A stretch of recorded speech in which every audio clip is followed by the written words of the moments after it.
right there, AP Latin AP. I can't. I don't know. All right, here we are. 536. We just saw a guy get hit in the face with a sling bullet.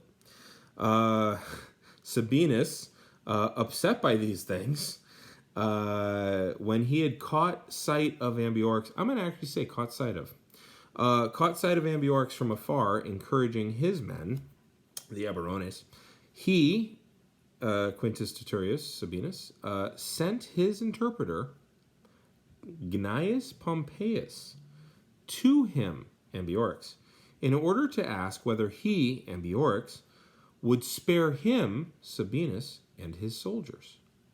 Now, look at the word order here, and I hope to goodness we're discussing this in class together, okay? First off, he included the guy's name, who is just an interpreter, Gnaeus Pompeius. If you do some digging, he is a guy that Pompey had either enslaved and then freed, or who had adopted to him, and he was really good with language, so he becomes an interpreter to the Gauls. But interestingly, his name gets attached with Sabinus. And Cotta this whole time has been saying we should have waited for whom.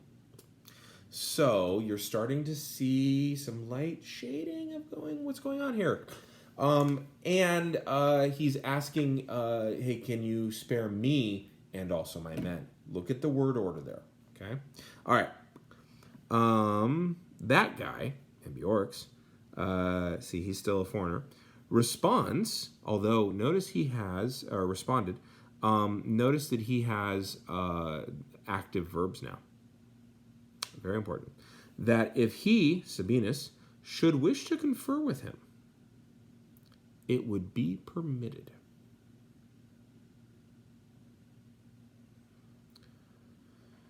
He, Ambiorix, hopes that this situation can be obtained from his own people. So this request of, can we spare them? He's like, well, let me ask my people. But if you want, you come over and talk. We could talk. We could talk. This situation, this request, which pertains to the safety of the Roman soldiers. Sabinus himself, indeed, would certainly not be harmed. This is more of what he promises. And he pledges, he being Ambiorix, pledges his own good word, his own good faith to that promise. That man, now Sabinus is that man. Sabinus has been othered. That man consults with the wounded Cotta and asks Cotta if it should be considered appropriate, whether it would appear right, whether they, Sabinus and Cotta, should depart from the battle and confer together with Ambiorix.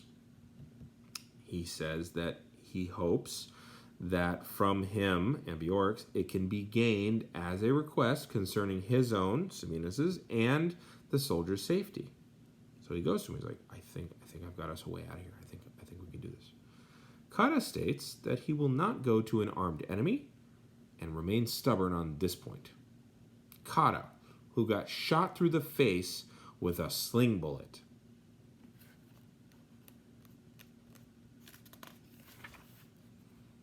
I'm going to hit the button.